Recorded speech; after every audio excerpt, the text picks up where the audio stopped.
I'm Tanya Melnichuk, and this is Optimizing Autism Part 2. In Part 1, I spoke about a friend of mine, Benjean, and what she's doing about optimizing autism from the inside. And I think I kind of made it out as if she's the only person who's doing this. And I think I need to give a credit to a couple of other people before we move along.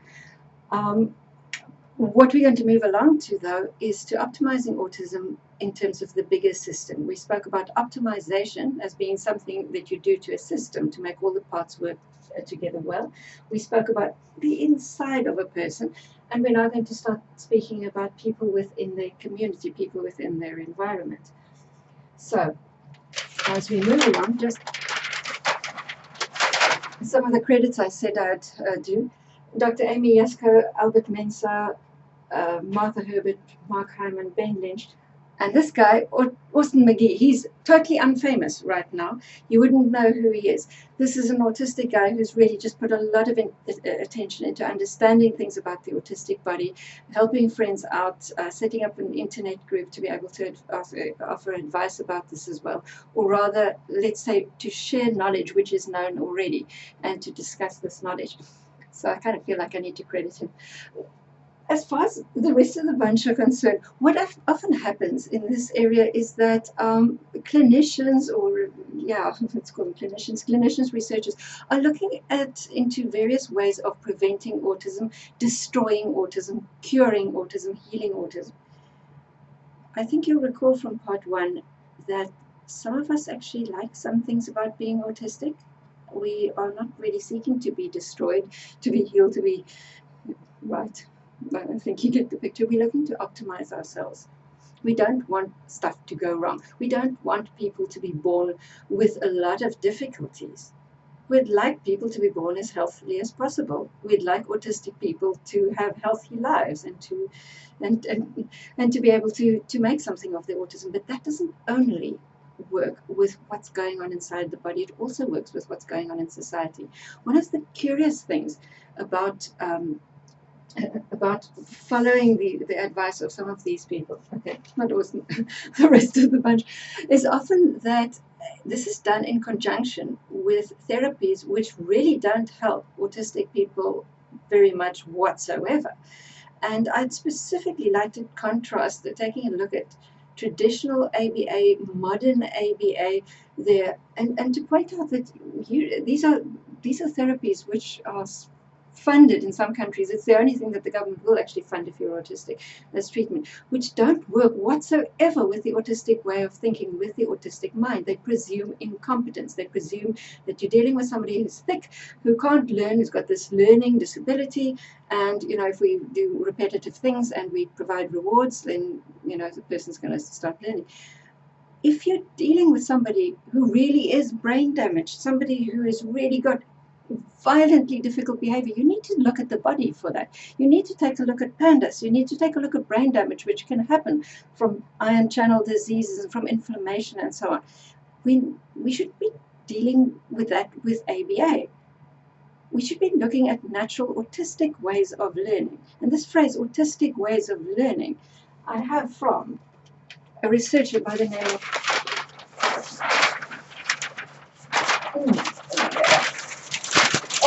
forgive me. My studio setup is not ideal yet. A researcher by the name of Carla McLaren. I'm going to give her name on the flip chart in a moment when I credit some other good thinkers on education. When we see at conferences researchers sharing about facilitated communication and so on, we sometimes see little imaginary stories. I saw this at a conference last year. A little imaginary story of what an autistic child might write using a communication device. This was, kind of boring stuff. My mommy and I went and we had an ice cream and blah, blah, blah, blah. When you take a look at what autistic children, out of their own, in an environment which allows for autistic thinking, are really exploring in terms of thoughts, you may very well be surprised. I'd like to talk about a former ABA practitioner or applied behavioral analyst, a friend of mine. I kind of have a lot of friends. A friend called Natasha van Sales. She runs a an adaptive learning center called the Golden Scope Adaptive Learning Center in a remote part of South Africa. Small village, small, well, I hesitate to call it a school, but the children go there to learn or to be guided in their learning. And one of the things that really works well about optimizing autism in that kind of environment is, once again, the way in which autism is viewed. And Natasha herself is autistic, by the way. When Natasha deals with a new child that comes to the school who has been identified as having some kind of potential learning difficulty by the parents, she'll chat to those parents and describe two different kinds of brains. On the one hand, she'll describe what she calls a functional brain. On the other hand, she'll describe what is called, what she refers to as a social brain. So what's the difference between those two things? Right, so we have functional brain and social brain. Now, this is not about functioning brain, because both of these brains actually function. This is more about the kind of things that preoccupy you if you have this kind of brain. If you have a functional brain, she explains, you'll be more fascinated by how things work, how systems work, how gadgets work, or how the world works, or why does communication work in that way. When you have a social brain, your concerns will be more towards what would someone else do in this situation? What can I do to fit in well over here? And she'll then describe some of these characteristics and then eventually say to parents, so which do you think? Do you think your child has a functional brain or a social brain? So some parents might say, you know, when I think about her, she gets really preoccupied with the fascination of objects and with how the door hinges work. I'd say that my child has a functional brain. She'll, you know, Natasha might well reply, yes, functional brain. I actually would have characterized her as someone with a functional brain too. And, you know, if you were to take her to a pediatrician, the label they might put on that is autism. But what we're going to do over here at the learning center is we're going to explore that functional brain. We're going to help her in the best way possible. We're going to guide her. We're going to allow her the freedom to develop to her best.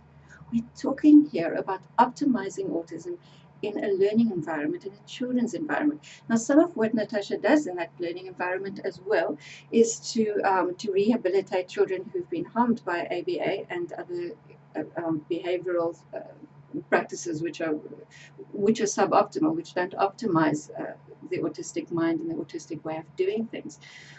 And she shared a funny story with us once about one of the children. You see, none of these children really use the term autism there.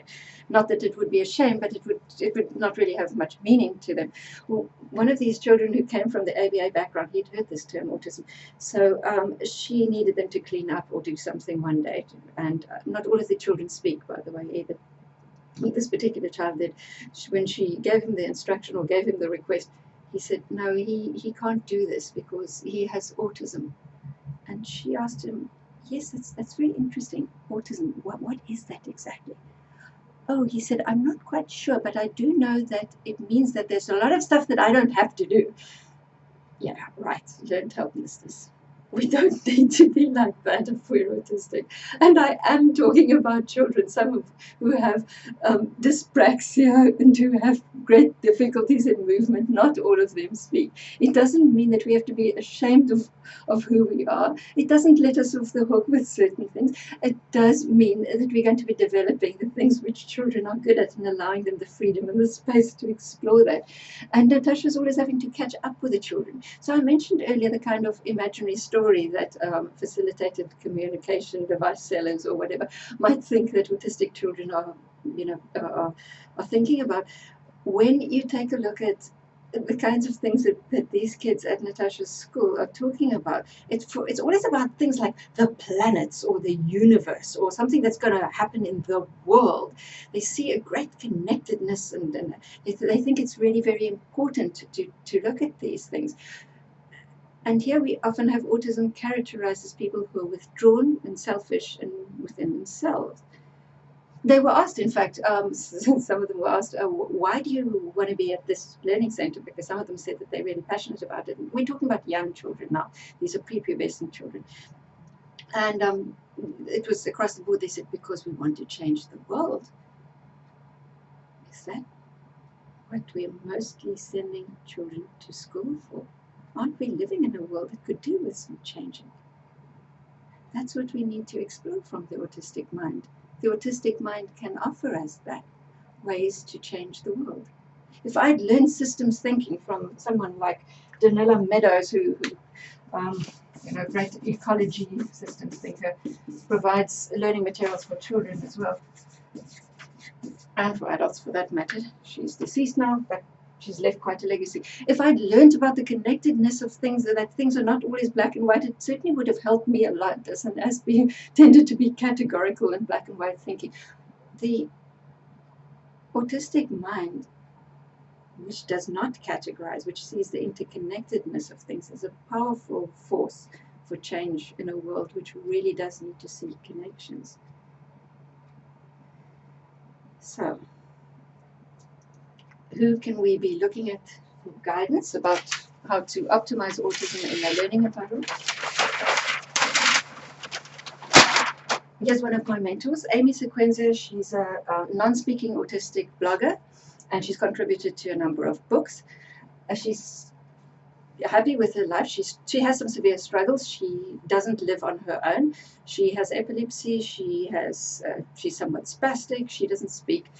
She doesn't intend speaking ever either. And she has friends, and she's a pretty happy person, and she enjoys being autistic, and she can provide a lot of guidance and insight to what goes on in the autistic mind. There are numerous other people like her as well. And from the education set, okay, so non-autistic, just general education, Salman Khan, Seth Godin, Sugata Mitra, Hole in the Wall, Sir Ken Robinson. Back to autism. Carla McLaren, I mentioned earlier, she wrote a thesis on autistic ways of learning. Please do read what autistic people are studying and presenting in an academic format about autistic learning. Emma's a child. How old is Emma right now? She's entering her teens. Her mother writes a blog called Emma's Hope Book, and Emma co-authors it with her. Also non-speaking autistic. She's being homeschooled. Please read this. We're talking about autistic people's ways of learning. Right, let's move out a bit broader. Workplace, okay. And here I think that the judgment easily comes along, and I suppose it's natural that when you have an ASPE speaking about autism, you kind of need to be really afraid, because they're going to talk only about themselves, and they're going to talk about their brand of autism, and they're not going to be looking at autism from the perspective of people who don't speak, people who have great difficulties, people who can't live alone. I'm seriously not trying to do only that. I think it's of note that this is one of my greatest mentors. Let's go back, though, to the workplace. First of all, to my own workplace. I mentioned in my first I was kind of looking for the number one, right? And I'd moved the flip chart. In part one of the series, I'd mentioned that I'm in an adapted workspace. I used to work in an office of my own, which I shared with one fairly quiet guy. The office space changed. I needed to be in an open plan. I could not cope. If I'd had to stay there, I would not have been able to continue working. Now, I'm currently standing in an adapted workspace. There's extra lighting because of the filming, but basically it's on the mezzanine in an open plan office. There are flip chart papers over numerous lights in the ceiling so that I've got an even lighting. My windows are, the curtains are closed because I can't take harsh contrasts of light, but I can work with concentration in this space which has been adapted to me. If we don't spend that money sometimes just ensuring that somebody can work in a more isolated space. Think about it from the point of view of computer programmers, a number of ASPEs who've got potentially high skills which they can add to the workplace. They cannot always work unless we adapt the workspace. So we can spend a lot of money on welfare and pills and all sorts of things because this person is out of work and in a tragic situation, or we can fix up the place where they work and create a bit of understanding there. My colleagues have no problem with me being autistic. Yes, okay, in the past they have done. So I had some severe suffering from some of the meltdowns which I've had from being autistic, but they don't per se have a problem with working with an ASPE who's kind of hard. It adds value to the business. Everything that I do can do because I'm autistic. If I didn't have my autistic skills, I couldn't work here. So it makes sense to adapt my workspace to me. And this is something I would so much like to see change in a number of different spaces. There are many people who can't work with a lot of noise. Epileptics, Christmas lights in shops. These are things that one can change in public spaces. And it's not only autistics who suffer from these things. Many people with ADHD and in the general population are highly sensitive. These are areas we can really certainly address and change in the world and make a difference. When just to tell you what I do for a living, I teach project management. Now, I'm not a great project manager. The discipline of project management doesn't only involve project managers, it also has other roles. And one of the things that I look for when I'm training very specifically a project planner or a scheduler in an organization, that would be somebody who typically might work with Microsoft Project. So I'd be looking for characteristics which basically are certain autistic types of traits: attention to detail, categorization, and we know that not all autistics are like that, so I'm looking for the subset of autistic characteristics which are like that. The kinds of tests that I give to people to identify potential people who could fulfill those roles, because they'd always be recruiting from within the company, would be sensory tests. I even used to give an online ASPE test to people in the past. The writer of this test has just kind of, I think, messed it up so much that I just don't want to give it to people. But I'd have to actually be checking for deficits in order to see their strengths. That's the problem with a description of autism. You only get these lists of bad things when you actually want to look for the good stuff. And recently, it was last year, we couldn't find somebody who was really, in my mind, ASPE-like or autistic-like in this particular organization. So we picked the office manager. She was meticulous. She had attention to detail. And we reckoned, okay, we could train her as a scheduler. And she was in, I think it was like lesson 1 of the training. And she comes in, she sits down, there's another colleague over there, and she says, oh, I just want to tell you, I've really found this great thing for my OCD, this meditation that I've discovered. And I look at her and I say, you have OCD? Why didn't I know this about you before? This is brilliant. This is exactly what we need. Great. So if that's your flip side, then, oh man, I would have picked you as the scheduler ages ago if I'd known that. Wouldn't have had to go through so many things. Okay, you don't obviously make an appointment based on something like OCD alone, but it's something that would have added to the list of things which would have told me, right, okay, I think we're looking at the right kind of profile. Autism is useful sometimes. About a year ago, I went to an end-of-year party at a home for autistic people. It was seriously not sensorially very pleasant to be there. The TV was on, there was noise, there was clatter, there was like everything, ambient noise was really hectic. And I told my friend Sean, who came with me, I think you can have a seizure in about like an hour and a half, which indeed then actually did happen. But as we were there, so trying to get out of this noise, I asked some of the residents there, could we possibly go for a walk or something? And we then did that. We went to a nearby park, which was just as noisy because there's ambient traffic sound and so on in the distance. But I met an autistic man there who is blind and who doesn't speak. We sat in the park while he slowly began to touch me and to feel various parts of my body. And I began to touch his arm. Later, my friend Sean went and sat with him, and he did the same. This was the most amazing, calming feeling which he was able to impart without words, just through his touch. When I left, I realized that there's a niche for someone like this. There's such a great need in the world for someone who can do this. I have one friend who needs to be touched regularly. Now, you can't just go up to your colleague and say, I need to be touched, I need to be helped. If you don't have somebody who's living with you who's going to hug you regularly and touch you in the way that you need to be touched to feel okay, you're kind of going to be starved of that, and he has a great need. He's autistic too. Some autistics don't like to be touched so much. I contacted him and I said to him, wow, I've met somebody who could do this for you. You see, in our society, it's not okay to just kind of touch people. But somehow, when you're blind and autistic and you don't speak, you can sit in the middle of a park in my country. You can be touching this woman that you've just met. You can be touching her male friend, and it's kind of okay because you're blind and you're autistic. We speak about people who are blind, autistic, and who do not speak usually as low functioning. What an expression for somebody who potentially has such a high function in our society, who can contribute to our society in such a way, who can add something beautiful to the lives of other people. Why do we call that low functioning?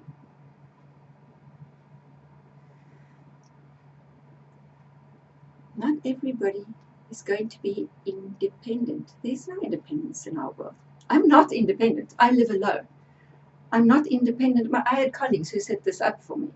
I've got people who take orders for courses which I present. I even need help with cleaning up. I'm not a very tidy person at home. I'm good at my documents. I'm not independent. We need to be interdependent. I have an autistic friend who has 4 children, 2 of whom are also autistic. She homeschools them. That means she doesn't earn an income from a salary with a paycheck. There's a form of interdependence in our society where we can rely on each other, where we can give to each other, which doesn't have to depend on having self-esteem because you have a job out there. We can help each other. We can become less selfish. Oh, the best thing about being autistic for me has been friendship. Now, I know that kind of sounds perhaps slightly unusual because many autistic people are very lonely. I believe that's something that we can, must, and will change. I have a lot of friends. I joined a group, a friendship group in the city in which I live, specifically for Aspies. And what works really well there for a lot of people, some people have said it's really helped them with social skills. These are not social skills classes. This is not a support group. So just because we're Aspies, it doesn't mean that we need to necessarily reduce everything to therapy and to support groups and to social skills. So this is just a friendship group, and typically we might get together at somebody's home if we can find space. Not everybody lives in a big place. Somebody might live in a single room. So we might get together in a home, and we'll just spend time together. Nobody needs to eat together if there's a meal. If you want to eat there, if you want to eat in a corner, you don't have to be part of everybody watching a movie. You can go sit somewhere else. You can chat to someone else. We just do things in a way that is kind of natural for us to hang out together. It works really well. And from here, we decided, well, we noticed by visiting support groups for parents on the internet that in our city that there were quite a lot of teenagers or teenagers and children, parents who found that their teenagers, their children and so on were lonely as well. So we reckoned we could incorporate children at some of our events. And eventually what started was that from time to time we'll go out for walks outside in the mountains and so on with families. This has turned out to be pretty cool. This has worked really well. One of the friends who now walks with her son, with her and with her husband, Donna, she's got a son who everybody describes as severely autistic, and indeed he actually has some severe problems. His sensory problems were so extreme. This poor family was practically housebound. They had to tie things on the edges of tables just to prevent him from knocking himself. She and her husband were constantly speaking in whispers. I don't deny that some of the things that go with autism can be incredibly saddening.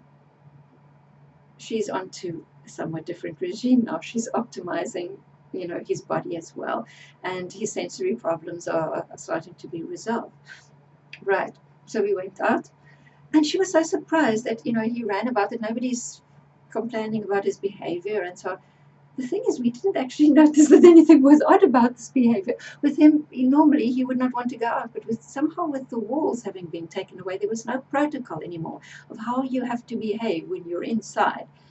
He had the freedom to behave as he wanted to behave. This is important. These partnerships are important. These relationships are important. If you're lonely, if you're stuck as a mother with an autistic child and not being able to go anywhere, there are some autistic people who can drive, who can come to you. We're trying to set up a respite service as well. This is not for money. Well, you'd need to pay some petrol because some people are kind of broke. But there's some people who would be happy to come and be with your child while you go out for a while. Some autistic people can do that with you. Build those relationships.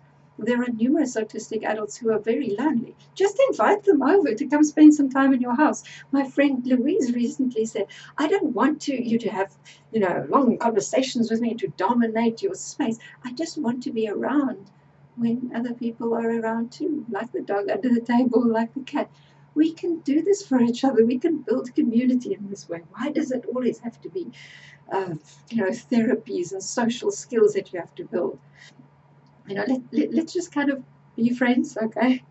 We want to start an art club, and some really decent people who actually are in art recently in our city took in an autistic guy whose parents had died and kind of his family had died. He just kind of felt he had nowhere to go, and so he started living with him, and they've started an art group now with art classes, and we intend joining them. We can do these things. This optimizes society. Society is not just about work and about employment. It's about friendship. It's about these things. So how do we optimize autism? We start by changing the definition of autism. We can recognize that autism comes with a lot of physical issues and difficulties. We need to deal with those. We're not going to deny those. Too many neurodiversity activists will go and say, no, there's nothing wrong with me.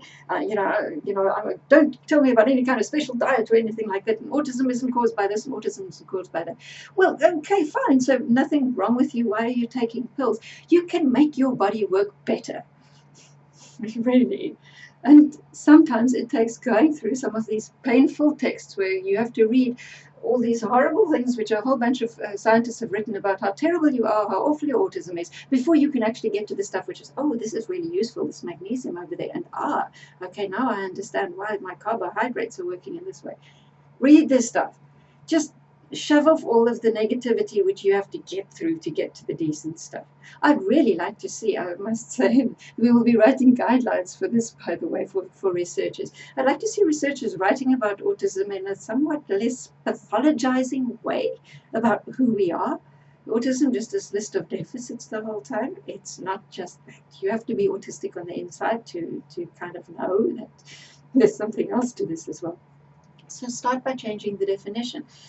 Some good guidance for that would be to do some reading about what Nick Walker has written, for example. He's got a blog called neurocosmopolitanism.com, kind of a long word. He writes very lucidly, and I think that it's a great departure point for starting to redefine autism, define autism for what it really is, and how it's really experienced. What else?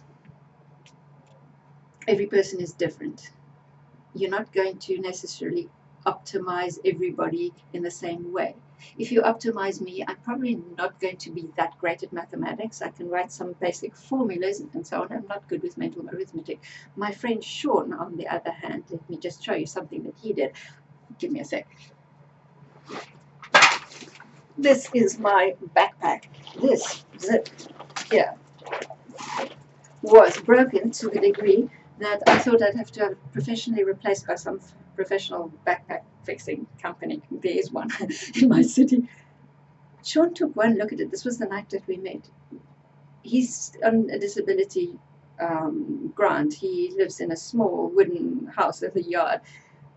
Well, one room, really. He took one look at that backpack and he said, just give me a moment. He took out a little tool. He fixed this. He said, right, there you are. This is how the teeth work and so on.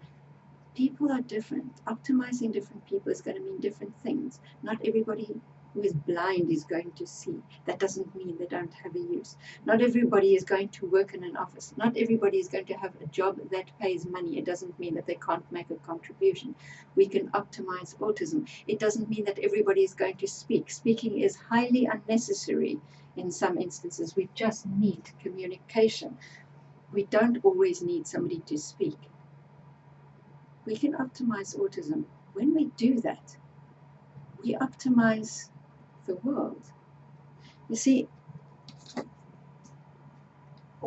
societies don't work that well when they just have uniformity. When you try to change things, you try to kill everything which is not like you. Everybody must be of a specific race. It doesn't work well. you don't have contributions. And societies which can't take care of people who have weaknesses as well, what on earth is the world there for then if we can't do that? We can make use of people. We can optimize what they are. We can optimize the entire system. We can optimize autism. See you again.